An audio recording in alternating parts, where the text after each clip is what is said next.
성경 사도행전 16장 같이 공부하시겠습니다. 우리 사도행전 13, 14, 15장을 잠시 정리를 해보면은요.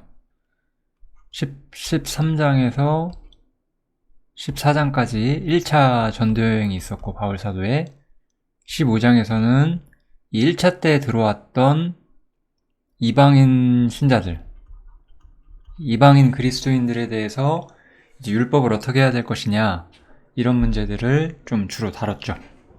그럼 이제 16장에서부터는 이제 2차 전도여행에 대한 이야기가 나옵니다. 그래서 한번 사도행전 16장 2차 전도여행 이야기를 한번 보고 2차 전도여행의 어떤 목적과 의의 이런 것들도 일부 한번 살펴보겠습니다.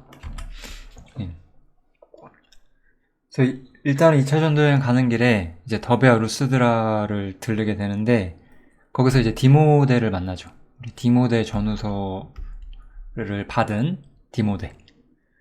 이 디모데라는 사람은 여기서 나오는 것처럼 모치는 유대인이었어요. 그리고 부치는 헬라인이었다라고 나오죠. 그래서 이 디모데라는 사람은 여기서 보면 루스드라와 이고니온에 있는 형제들에게 칭찬을 받는 사람이었다라고 나오고 있어요. 신실한 젊은 청년이었던 것 같고 하나님을 열심히 섬기는 그런 청년으로 보여졌던 것 같아요.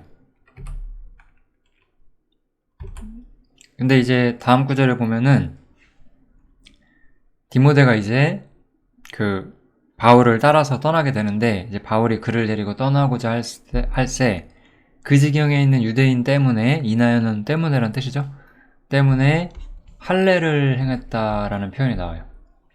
그리고 이는 사람들이 그에 붙이는 헬라인인 줄 알미러라 이렇게 표현을 하고 있죠. 우리가 갈라디아서에 보면은 요 밑에 구절을 갈라디아서잖아요. 갈라디아서에 보면은 헬라인 디도는 억지로 할례를 받게 하지 않았다. 그리고 그래서 그 이방인을 유대인처럼 살고자 하는 생각이 전혀 없었다라고 말을 하고 있어요. 근데 이제 왜 디모데한테는 할례를 했느냐? 이 디모데의 좀 출생 때문에 그런 건데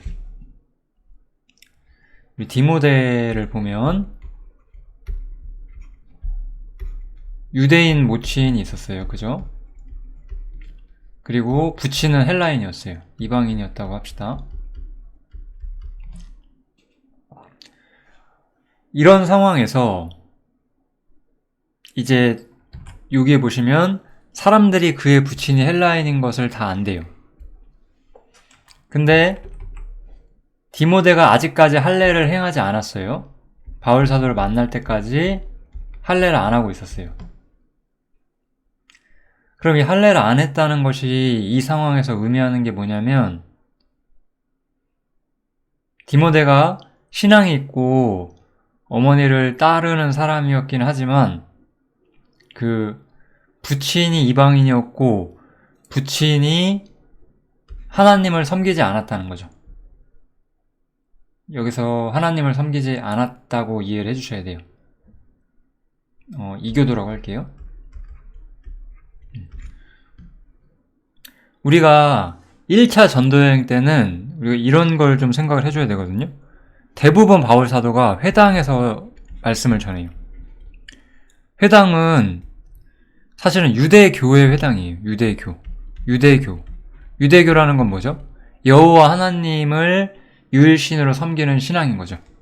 유대교 회당 안에 이제 두 부류의 사람들이 있는 거죠. 유대인들도 있었고 흩어진 유대인들도 있었고 그 유대인들 때문에 유일신 하나님을 믿게 된 사실 그동안에 그 허망한 우상 숭배를 하다가 이스라엘의 하나님 여호와에 대해서 배우고 나서 아 여호와가 진짜 하나님이구나 라고 생각하게 된 이방인들이죠. 그래서 이 사람들은 이방인이긴 하지만 개종한 사람들이죠. 그래서 우리는 이런 사람들은 이방인 개종자라고 생각을 해줘야 돼요. 그러면 이 유대인과 이방인 개종자는 우리가 지금까지 여러 다른 성경에서 살펴본 것처럼 여기도 똑같이 두 부류의 사람들이 있었을 거예요. 알곡과 가라지였던 거죠. 이건 어쩔 수 없는 현상이죠. 사실 지금 기독교도 이것이 없지는 않죠. 아무튼 이런 상태로 종교 형태가 이루어지고 있었어요. 즉, 만약에 그 디모데 부친이 이방인 개종자였다면 이방인 개종자가 해야 되는 일이 할례거든요. 이거는 모세오경에도 나오죠. 이방인들이 여호와를 섬기고자 할 때 이방인도 할례를 해줘야 된다 라고 해서 이 할례라는 것은 유대인이 되는 굉장히 중요한 표식이었어요. 태어나서부터 유대인이 아닐지라도 할례를 함으로써 나는 여호와 하나님을 섬기고 그 유대교가 맞다라고 생각하고 하나님을 믿는다, 약간 이런 의미가 되는 거죠. 그러니까 이방인 개종자들도 할례를 했을 거예요. 근데 디모데가 할례를 하지 않았다는 것은 그의 부친이 이방인 개종자가 아니라 하나님을 전혀 섬기지 않는 상황이었던 거죠. 그죠? 이렇게 하나님을 전혀 섬기지 않는 상황이었는데 디모데는 어쨌든 모친의 영향을 받아서 형제들에게 칭찬받는 신앙이었어요. 그러니까 한마디로 만약에 지금 이 상황에서 바울 사도가 디모데를 데려가려는 이유 중에 하나는 그 유대인들에게 전도를 하는 데 있어서 여전히 바울 사도가 일을 하고 있었다는 점이거든요.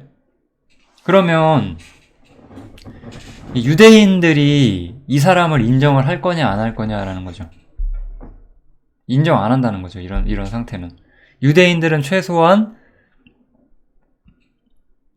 할례를 하고 우리랑 이야기를 하자, 이렇게 말하는 사람들이었던 거잖아요. 그러니까 디모데한테 할례를 해주는 거예요. 이것은 그래서 바울 사도가 디모데와 디도의 케이스가 다르기 때문에 변덕스러운 사람이 아니냐, 그렇게 생각하기보다는 여러 사람에게 여러 모양 됐다라고 생각하면 될 것 같아요. 유대인들에게는 유대인처럼 하고 헬라인들에게는 헬라인처럼 하고자 했다라는 그 고린도전서에서 바울이 말하는 어떤 복음을 전하는 삶의 자세, 그렇게 생각을 하시면 될 것 같습니다. 그래서 유대인들에게 들어가기 위해서 디모데에게 할례를 해줬다라고 생각을 하시면 될 것 같고요. 그 다음에 이제 성령이 아시아에서 말씀을 전하지 못하게 하시거늘, 이렇게 새로운 이야기가 시작이 돼요. 아시아는 1차 전도여행 때 주로 다녔던 지역이라고 그냥 생각하셔도 무방합니다. 1차 전도여행지 근교. 그래서 부르기아와 갈라디아 땅으로 다녀가 무시아 앞에 이르러 비두니아로 가고자 하는데 예수의 영이 허락하지 않았대요. 그래서 무시아를 지나서 드로아로 내려갔는데 밤에 환상이 바울에게 보이니 마게도냐 사람 하나가 서서, 마케도니아를 말하는 거죠. 그에게 청하여 가로되 마케도니아로 와서 우리를 도와달라, 이런 환상을 바울 사도가 보게 돼요. 거기서 이제 빌립보에 들어가게 되죠. 이제 마케도니아, 지금의 그리스 그 최북단 지역인데요. 그쪽 빌립보에 들어가게 돼서, 여기는 어디냐? 마케도니아로 가는 지경의 첫성이다. 입구란 뜻이에요, 입구. 그리고 로마의 식민지였다. 즉, 이 지역은 로마 문화권 아래 있었던 지역이라는 거죠. 로마 문화권이 더 강했던 지역. 이게 무슨 말이냐면은, 지도를 한번 제가 좀 보여드릴게요. 지금 이게 바울의 2차 전도여행 그림이거든요. 2차 전도여행 그림을 보면 지금 아까 이고니온과 루스드라에서 디모데를 만났죠. 그죠? 그리고 이제 이 갈라디아 쪽으로 가고 비두니아 쪽으로 가려고 하는데 이 부분을 성령이 막으시고 빌립보로 성령님께서 보내시는 거잖아요. 이게 무슨 상황이냐면은 우리가 이런 거를 좀 잘 생각해보는 게 매우 유익하거든요. 이 지역, 우리가 이 지역을 소아시아 지역이라고 부르거든요. 이 지역을 우리가 아시아라고 부르는데, 이 지역은 유대인들이 많았어요. 옛날에 이스라엘 멸망하고 나서 다니엘이나 에스겔처럼 포로로 잡혀 나갔던 사람들, 그런 사람들이 퍼져나가고, 그랬기 때문에 기본적으로 유대인들의 영향력들이 있었어요. 그래서 이쪽은 유대교가 영향력이 있는 곳이었어요. 유대교가 영향력이 있었기 때문에 각지에 이스라엘의 회당이라는 것이 있었고, 유대교랑 회당이라는 개념이 좀 되게 중요하거든요. 회당이다라는 것은 그래서 이스라엘이 메시아가 와서 이스라엘을 구원할 것이다라는 신앙, 그 유대교 신앙을 함께 이야기하는 어떤 일종의 교회 비슷한 건물이었던 거죠. 그래서 이 회당을 중심으로 모이고 있었어요. 근데 성령님께서는 바울을 이제 유럽 대륙으로 보내시는 거죠. 유럽 동부에, 여기가 이제 그리스잖아요. 그래서 그리스가 지금 이렇게 국토가 돼 있거든요. 그래서 이 그리스 북쪽, 이 당시엔 그리스가 아니었죠. 아무튼 이 지역, 이 빌립보 지역으로 바울 사도를 가라고 해요. 그리고 아까 말했던 것처럼 이 지역은 로마의 식민지였어요. 로마의 식민지였다는 것은, 이곳은 유대교의 영향력이 그동안 바울 사도가 다녔던 곳만큼 크지 않다라는 뜻이에요. 그래서 하나님께서는 바울 사도를 마케도니아로, 즉 유대교의 영향력이 적은 곳으로 보내기 시작하세요. 1차 전도여행 때는 어쨌든 유대교의 영향력 안에서 이방인들에게 그 구원의 말씀을 전했다면은, 이 2차 전도여행은 유대교의 영향력 바깥으로 나아가는 여행이었어요.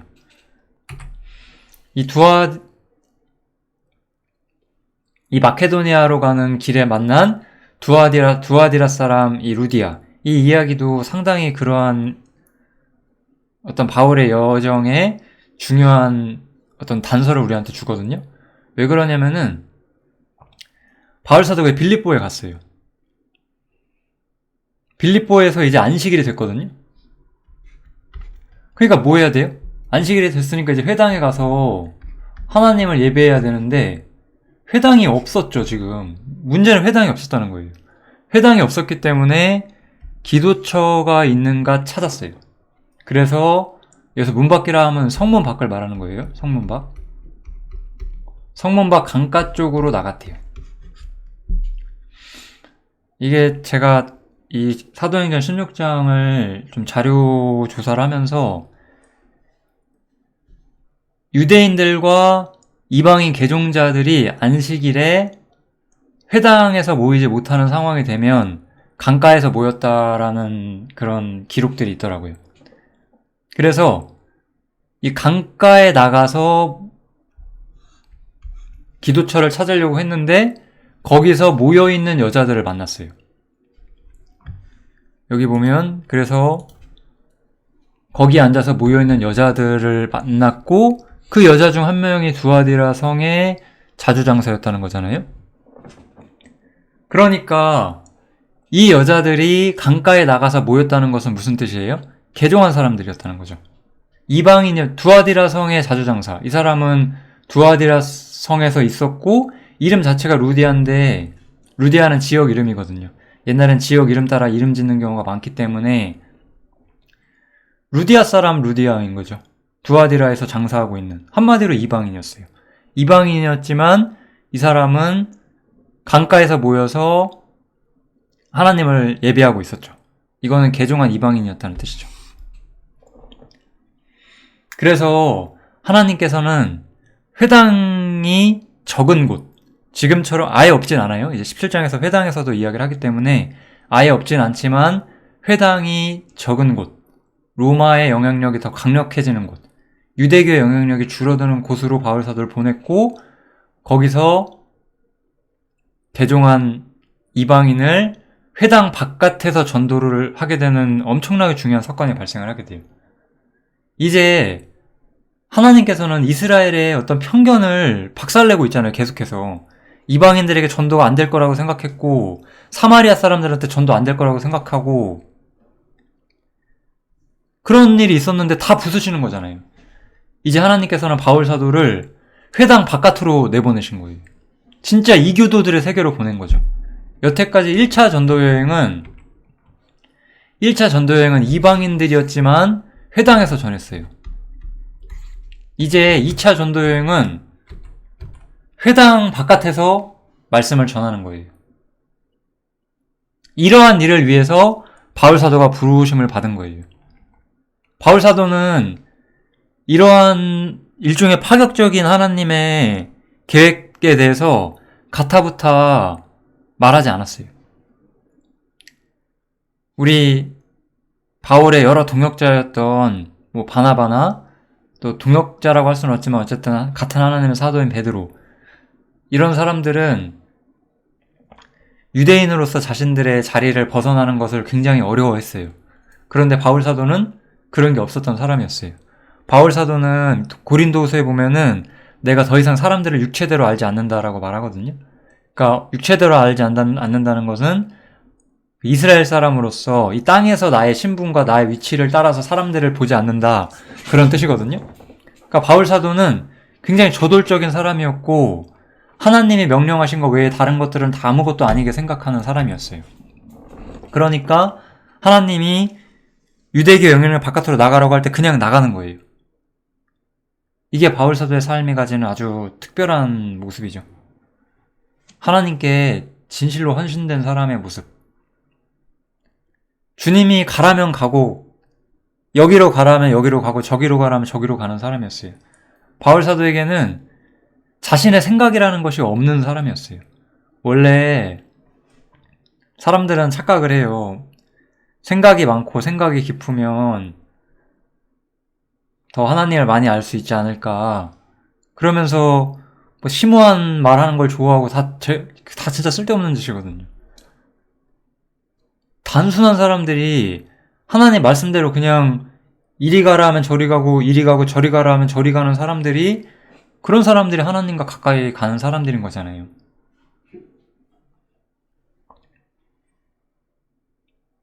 바울 사도는 생각하지 않았어요. 이런 문제들에 대해서 하나님의 명령을 항상 그대로 행했던 사람이고, 하나님께서 자신에게 주신 역할을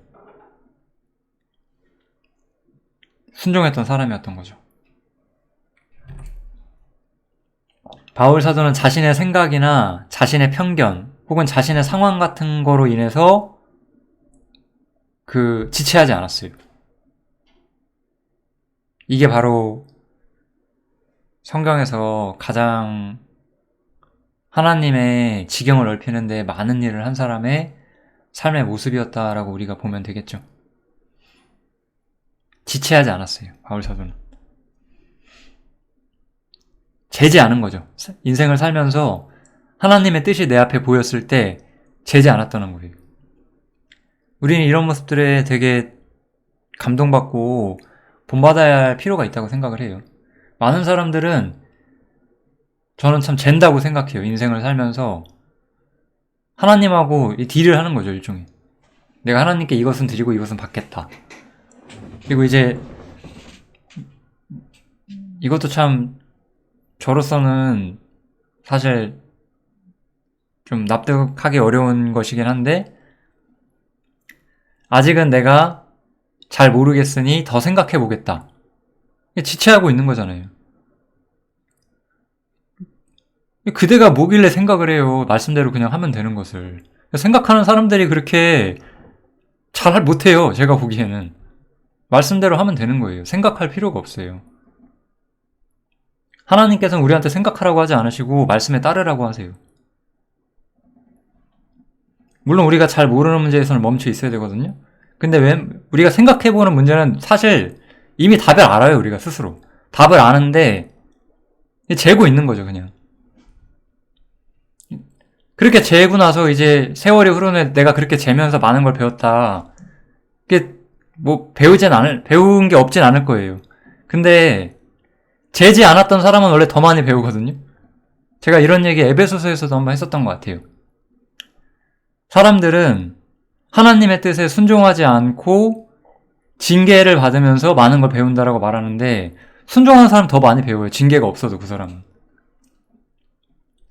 야곱과 아브라함이 있는데 야곱은 꾀를 썼기 때문에 험난한 인생을 겪잖아요. 아브라함의 인생은 별로 내용이 없거든요. 심플하잖아요. 성경에 보면. 그렇다고 아브라함이 야곱보다 배운 게 없는 게 아니에요. 아브라함은 항상 하나님 곁에 있었기 때문에 더 많은 걸 배울 수 있었어요. 바울 사도는 심플한 사람이었고 주님이 가라면 갔고 멈추라 멈추고 이곳은 네가 갈 길이 아니다 그러면 그냥 거기서 멈췄어요. 자신의 삶에서 자기가 뭘 선택해서 내가 이리 가자 저리 가자 정한 사람이 아니었어요. 우리도 이렇게 살아야 되는 게 맞아요. 우리가 환상 속에서 꿈 중에서 이리 가라 이런 일은 없을 거예요. 그런데 우리는 말씀의 교훈과 원칙을 따라서 내가 어떻게 처신해야 되는지 우리가 분명히 볼 수가 있거든요. 그렇게 우리가 살아왔다면은 내가 하나님 말씀을 항상 제일로 섬겼다라고 말할 수 있거든요. 그런 상황에서 이제 재지 않았다는 거죠. 제가 명목상의 기독교계에서 처음 나와서 참 여기저기 많이 다녔거든요. 근데 제가 가고 싶어서 간 곳 없었어요. 가야만 하는 곳이었고 섭리 중에 내가 들러야 되는 곳들이었어요. 글로 가서 저의 인생은 손실을 입었음에도 제 개인의 영성은 전혀 손실을 입지 않았고 실상은 전도를 하기 위한 어떤 기회와 문들이 되어 왔고 그런 게 저의 인생의 길이었거든요. 우리는 다 그래야 되는 거죠. 내가 재고 내가 생각하고 이게 맞나 저게 맞나 따지면서 그렇게 하는 것이 옳은 신앙이 아닌 거예요. 신앙이라는 것은 말씀에 따르는 거예요. 주님이 틀렸다고 하면은 틀린 거잖아요, 그냥. 그래도 이런 건 있지 않나? 이런 게 없는 거죠. 바울 사도는 지체하지 않고 하나님의 뜻대로 나갔고, 그래서 기존의 어떠한 사도들도 하지 못했던 일을 하기 시작했어요. 회당 바깥에서 말씀을 전하기 시작을 했어요. 물론 빌립이 그냥 길거리에서 그 에디오피아 내시를 전도하고 이런 사건도 있지만 그런 것들은 그 특별한 사건이었죠. 그리고 이제 에디오피아 내시도 이방인 개종자이기도 했고요. 아무튼 이렇게 바울 사도는 하나님의 뜻을 쫓아 유대교의 지경 바깥으로 넘어가기 시작을 한 거예요. 바울 사도가 참 멋있는 사람이라는 걸 우리가 생각할 수 있죠.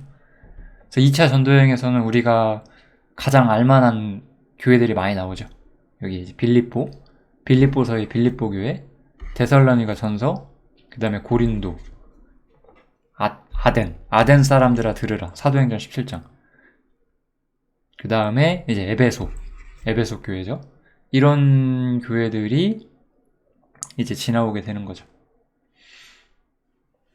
그래서 이 2차 전도여행의 핵심은 로마로 나가는 진출이 되는 거예요. 로마로 나간다는 것은 유대교 바깥으로. 사실 열방으로 복음이 나가는 어떤 시초가 된 거죠. 이제 더 이상 유대인의 회당에서만 하나님을 섬기지 않을 거니까. 유대교 회당은 다 박살 날 거잖아요, 조만간.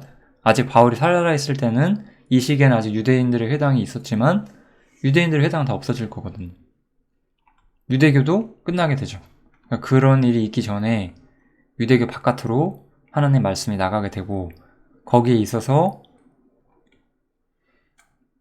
어떠한 지체 없이 하나님의 뜻대로 유럽으로 나아가는 어떤 사도의 모습을 우리가 좀 볼 수가 있죠. 그래서 이제 마케도니아에 가서 이제 또 기도하는 곳으로 가다가 역시나 회당이 없었던 거죠. 그래서 이제 점치는 귀신 하나를 만나요. 점치는 귀신이 들린 여종을 만나는 거죠. 이 여자는 이제 종이었는데 그 점치는 걸로 인해서 주인들을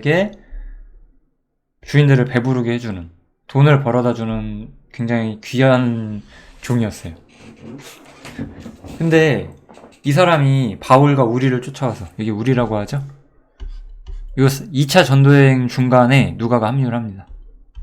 누가가 합류했다는 걸 우리가 좀 볼 수가 있을 것 같아요. 사실 이 시점보다 좀 더 앞에 합류를 했는데 그냥 뭐 언제가 중요한 건 아니니까 어쨌든 누가가 합류를 했고,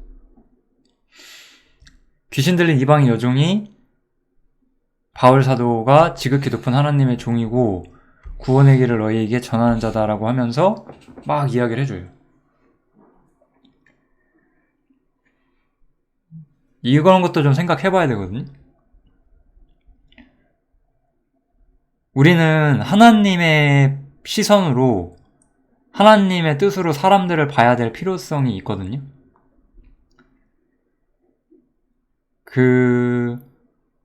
어떤 사람들이 사실 신앙에 있어서 상당히 우리랑 맞지 않거나 아닐 가능성이 높은데 그 사람들이 하나님 좋게 말하면은 막 그래 이렇게 해주는 그런 좀 어리석은 그리스도인들도 있어요. 근데 바울 사도는 이 점치는 여자가 와서 자신들이 하나님의 종이고 구원의 길을 알게 하는 말이라고 해줬지만 그래도 엄청 답답하고 짜증이 났던 거죠. 이 여자의 행동에 대해서. 그리고 그 여자 안에 귀신이 들어있다는 걸 알았어요. 그래서 귀신에게 나오라라고 말을 해주는 거죠. 이래서 이 귀신 들린 이방인 여종의 귀신을 나오라고 하는 사건이 발생을 하게 돼요. 이게 굉장히 중요한 사건이죠. 이 이야기 자체는 사실 큰 일은 아닌데 여기는 이제 우리의 또 세상을 보는 삶의 자세를 좀 생각해 보면 좋고요.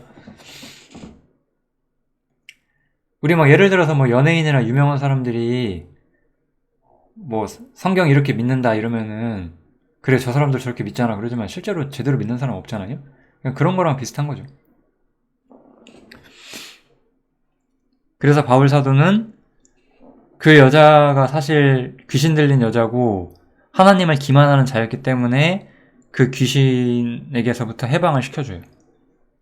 근데 이것 때문에 문제가 발생하게 되는데 이 종의 주인들이 그 여자가 점치는 것 때문에 돈을 벌었잖아요. 자기 이익의 소망이 끊어진 것을 봤어요.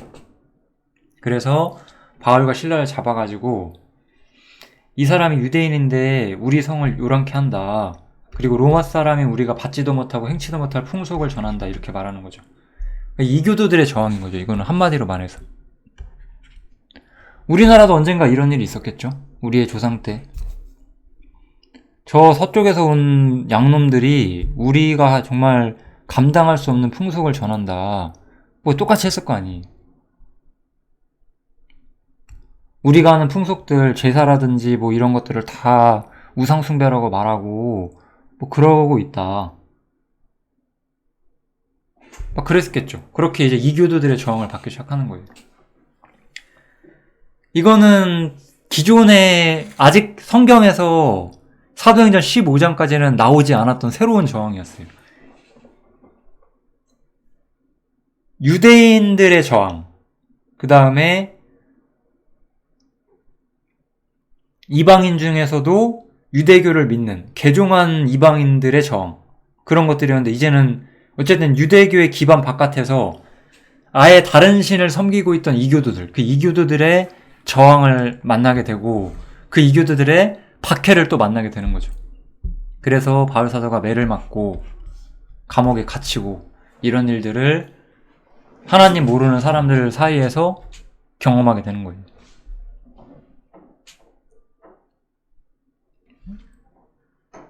이게 진짜 신앙이죠. 사실은 어떻게 보면은.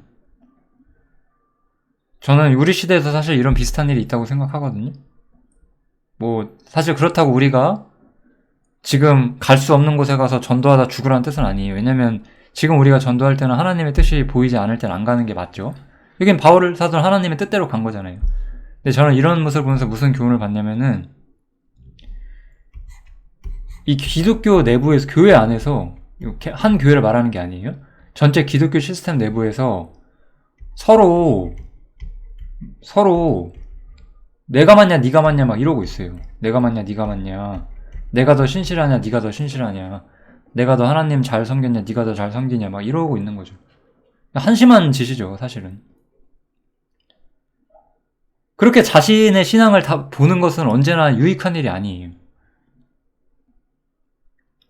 바울 사도는 그런 일을 겪을 시간에 차라리 복음을 전하고 이교도들의 박해를 받았던 사람인 거죠.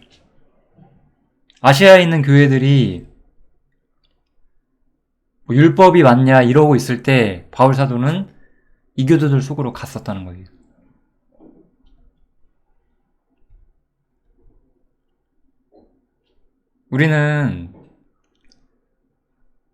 저는 사실 제 자신에 대해서도 많이 보지 않지만, 그래서 우리 교회에 대해서도 그렇게 많이 보진 않아요. 왜냐면 이 교회는 어차피 내 것이 아니고 하나님의 것이거든요. 우리 교회 지체들은 10년 전에 비해서 지금은 정말 엄청나게 발전했지만, 그래도 갈 길이 사실은 엄청나게 멀고, 그래도 엄청나게 발전했다고 저는 생각하거든요. 제가 하는 일이 없어요. 근데 그 발전에 있어서 하나님께서 때가 되면 사람들을 세우시는 거죠.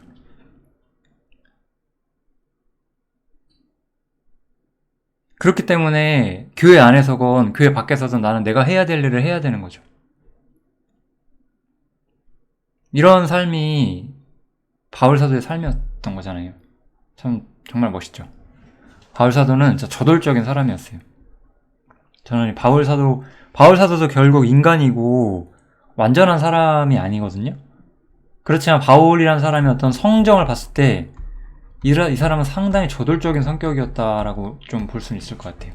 그렇다고 뭐 저돌적인 사람 되세요 이런 뜻은 아니에요. 자기 성향이란 게 있기 때문에. 어쨌든 바울 사도는 그런 사람이었고, 복음을 전했고, 그것 때문에 박해를 받았고 감옥에 갇혔어요. 감옥에서 바울과 실라가 이제 기도를 하게 되는데, 그리고 또 기도 가운데 이제 참성도 하게 되고 죄수들이 그런 걸 쭉 듣게 되죠. 자신들이 하나님의 뜻에 따라 여기에 왔기 때문에 박해가 있어도 그것이 하나님의 뜻이라는 믿음이 있었다고 봐야 되겠죠. 이렇게 할 수 있었다는 거는. 우리가 어떠한 환경에서 흔들리는 이유가 있어요. 사실은 저는 생각하기에 하나님께 기도하지 않아서 그런 거예요. 하나님께 기도하지 않았기 때문에 이 환경이 내가 순종해서 온 것인지 불순종해서 온 것인지를 본인이 잘 몰라. 그러니까 이제 어려운 거예요. 근데 내가 순종해서 온 길이라면은 내가 먹을 것과 입을 것이 없는 상황이 돼도 사실은 기도와 찬송을 할 수 있거든요. 왜냐하면 내가 순종했기 때문에 이 일을 겪고 있는 거니까. 환경이 좋으면 하나님이 도와주시고 환경이 안 좋으면 안 도와주는 게 아니라 내가 순종하고 있으면 내 환경이 어쨌든 나는 하나님께 기도하고 찬송할 수가 있죠. 이렇게 이교도들 박해 속에서 있었고, 하나님께서 드디어 이제 도와주시기 시작을 하는 거죠. 결국 바울 사도는 하나님의 뜻대로 갔지만 자신이 뭘 할 수 있는 것은 많지 않았어요. 그래서 하나님이 도와주셨고 지진이 나게 되고, 근데 너무 지진이 웃기죠. 지진이 나서 그 수갑이죠, 일종의 찾고 수갑이 벗겨져요. 이게 말이 안 되잖아요, 사실. 지금 지진 난다고 수갑만 벗겨지는 게 말이 안 되죠. 그러니까 이거는 그냥 예사로운 지진이 아니었던 거죠. 하나님께서 해주신 거죠.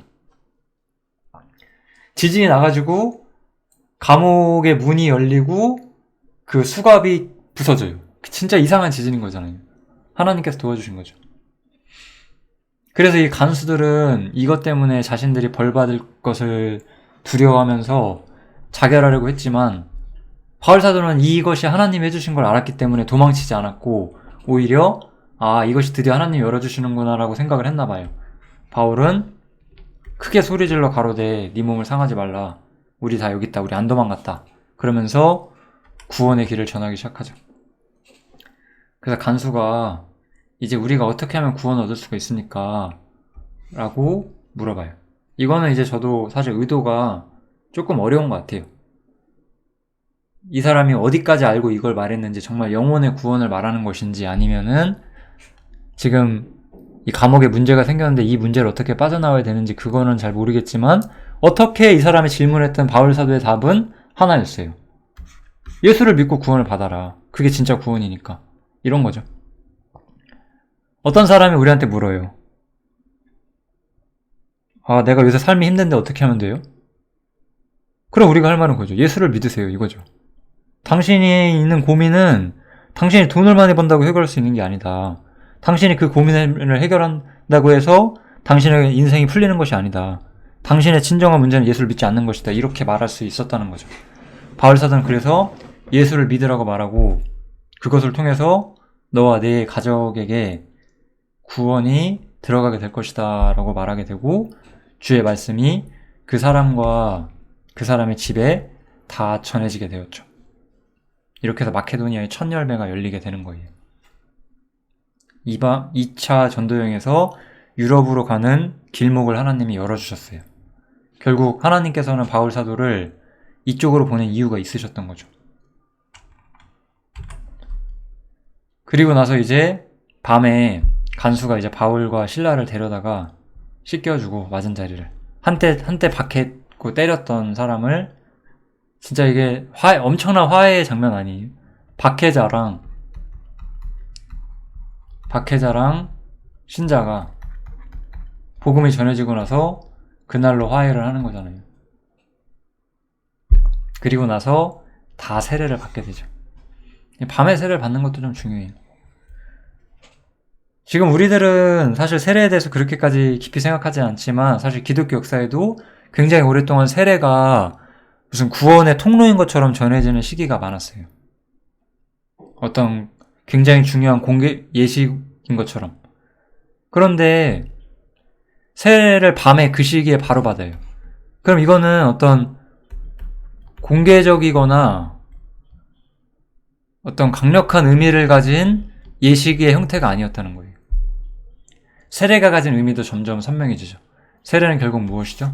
세례는 세상을 나와서 세상에 대해서 내가 죽었고, 내가 이제 하나님에 대해서 살았다는 거. 그것을 내가 하나님 앞에 인정하고 그리스도인 앞에 인정하는 나의 삶이 이제 구별되게 되었다는 어떤 표시가 바로 세례의 본질이잖아요. 그런 모습도 우리가 여기서 충분히 볼 수가 있죠. 그 다음에 이제 바울 사도가 뭐 여러 사건을 겪고 여기서 빠져나와서 이제 다시 루디아가 있는 쪽으로 가는 장면이 나오거든요. 뭐 그런 이야기까지 하고 이제 사도행전 16장이 끝나게 됩니다.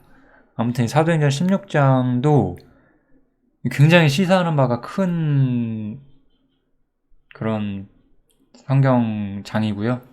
특히 제가 여기서는 좀 바울에 대해 이야기를 좀 많이 한 것 같아요. 원래 제가 그동안 사도행전 하면서 교훈적인 이야기보다는 그냥 이야기의 그냥 흐름들을 쭉 쫓아갔는데, 이번 기회에 한번 바울의 삶의 형태에 대해서, 모습에 대해서 한번 같이 이야기를 하느라 조금 더 길어졌습니다. 아무튼 사도행전 16장 여기서 마치겠습니다. 감사합니다.